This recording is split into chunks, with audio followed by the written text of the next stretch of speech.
Hey, what is up guys? So welcome to my video for a bunch of rulings involving a bunch of the newer Link cards as well as just a bunch of new cards coming out in the game.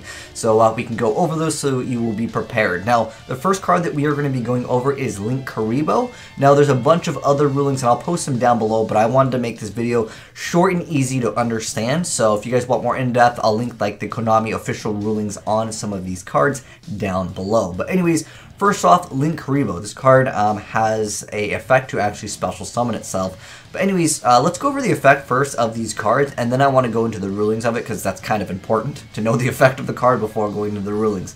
But anyways, so Link Kuriboh has the effect when an opponent declares an attack, you contribute this card to change the attack of that opponent's monster to 0 until the end of this turn. If this card is in your graveyard, quick effect, you contribute one level 1 monster to special summon this card. You can only use this effect of Link Kuriboh once per turn. Now, regardless of what is on the board over here, let me go ahead and give you guys a scenario of an example where Link Kuriboh would actually be bad. Okay, so let's say the Beaver Warrior is attacking into my Moki Moki. I am then going to activate the effect of Link Kuriboh to tribute the Moki Moki and then special summon Link Kuriboh. Now, one problem with this is Beaver Warrior, if he continues to attack into the Link Kuriboh, I cannot actually tribute the Link Kuriboh to make Beaver Warrior's attack 0 because it has to happen before that. Or if Beaver Warrior decides to stop the attack and attack with another monster, I could then use Link Kuriboh's effect. But because Beaver Warrior actually already declares its attack, Link Kuriboh cannot tribute itself to make Beaver Warrior's attack 0, even though there is technically redeclaration of what he's attacking because the number of monsters on the field has changed and also the target is no longer valid. So basically, in a nutshell, whenever something's attacking, you can't tribute the monster, get out Link Kuriboh, and then make that attack 0. So that's actually a nerf to Link Kuriboh, so that's just a quick little example over here. And that's interesting because that actually makes this card a lot worse than I originally thought. And again, a lot of these newer cards are actually getting nerfed, even though some of the rulings are interesting. Now, the next thing I wanted to go into, which is Solemn Warning, or if you just negate Link Kuriboh summon, Link Kuriboh cannot actually special summon itself, which that's crazy, man. So yeah, so that's a good little ruling for you guys on Link Kuriboh.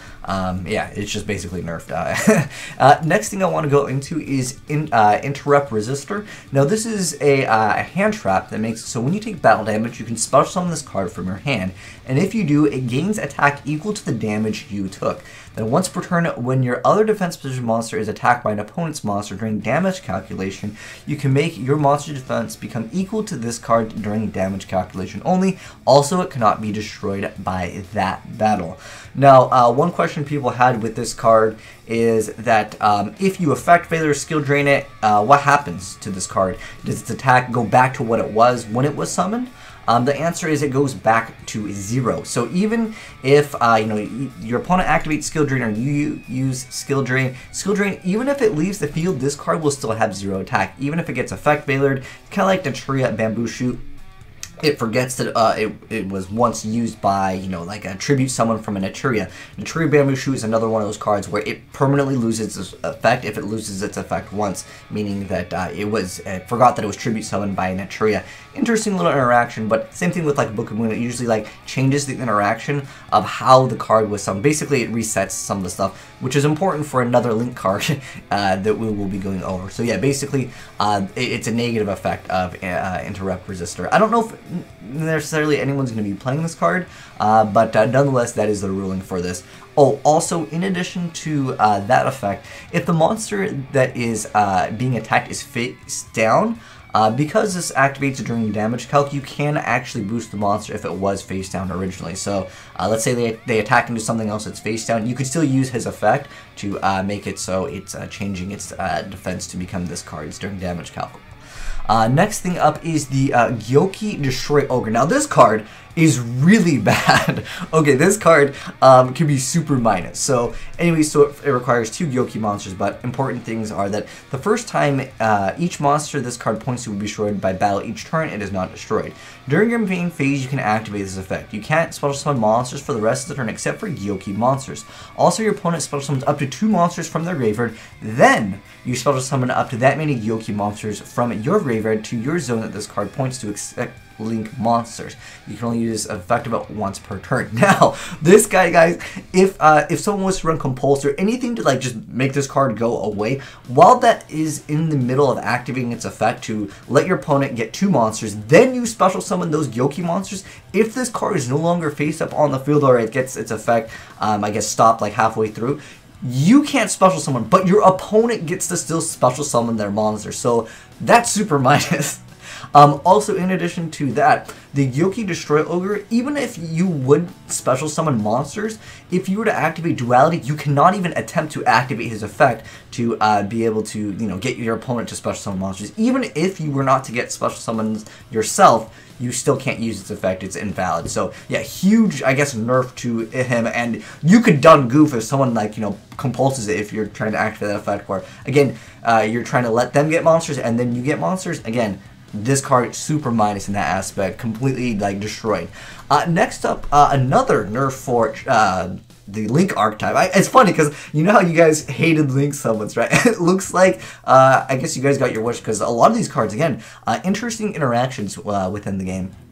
But anyways, Trickstar Bloody Mary.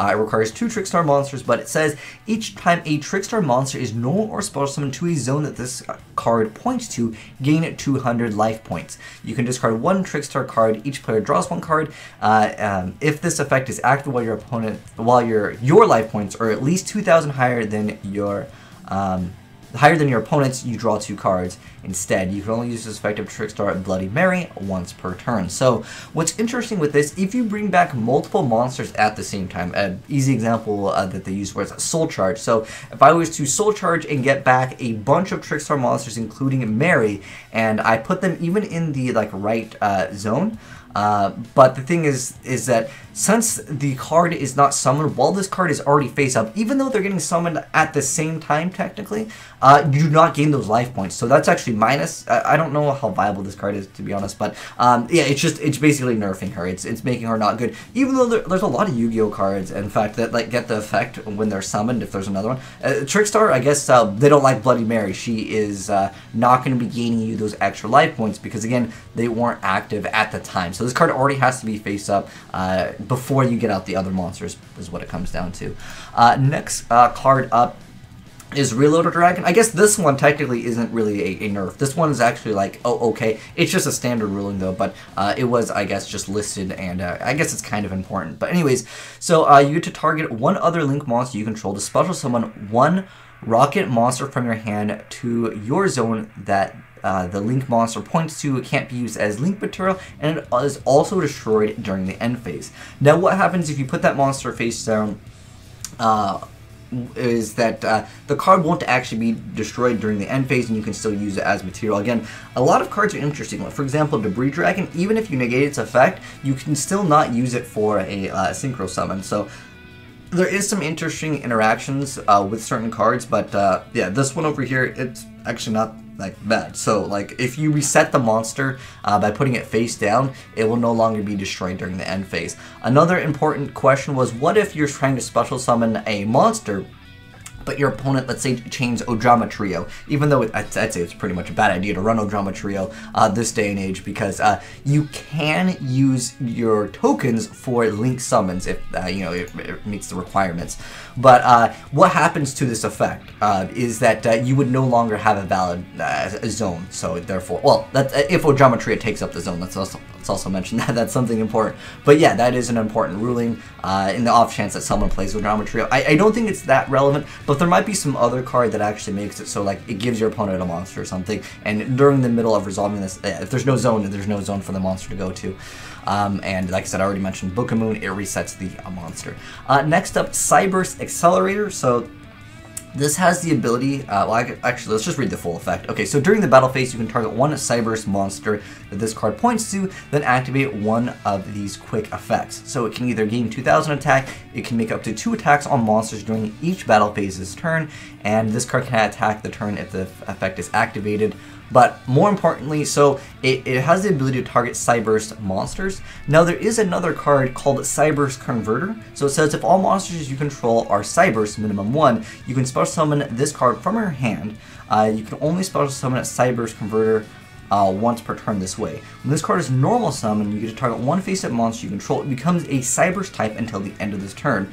Now, this can, C-A-N, it will work with Cyberse Accelerator if you are changing it. I'm not sure how relevant this card is going to be in the metagame, but in the off chance that there's something that makes this card really good, yes, you can use it. However, it still has to be pointing to a card. So even if it's like a Judgment Dragon or whatever the card is, it still has to actually point to that monster, and it will be considered a Cyberse monster. So yeah, that's an important ruling for that. But yeah, those are the rulings that I wanted to go over for you guys. Hopefully it helps you out. I know some of the cards are more obscure, but I definitely think the Link Kuriboh one is interesting because, yeah, this card, out of most of the cards, I think that this one will probably see the most play. But anyways, if you guys want to read the full, like, official, database for Yu-Gi-Oh card rulings, I'll link it down below, but I figured I'd make a video so it's much more simple for you guys to understand, because it took me a while and I wanted to go over what I thought would be more in the metagame. But hopefully this helps you guys out, and let me know, guys, what you think of these rulings. Do you guys think that they're good, or do you think that they just nerfing the links too hard over here? Interesting with, again, with the Trickster. I thought that this one would have gotten its effect, but I guess that's how they are ruling it. But who knows in the future if they will change. You guys know Dark Soul got changed multiple times, but yeah, we'll have to wait and see if this really upsets some of the players that wanted to play this. Because with Link Kuriboh, I think that that's terrible, man. Like, I don't know, man. It's just kind of disappointing because I wanted to make a deck and now it's not as good. But anyways, thanks for watching. Hopefully this helps you guys out with some of your rulings. If it did, drop a like on the video. And if you're new to the channel, hit that subscribe button if you'd like to see more Yu-Gi-Oh videos.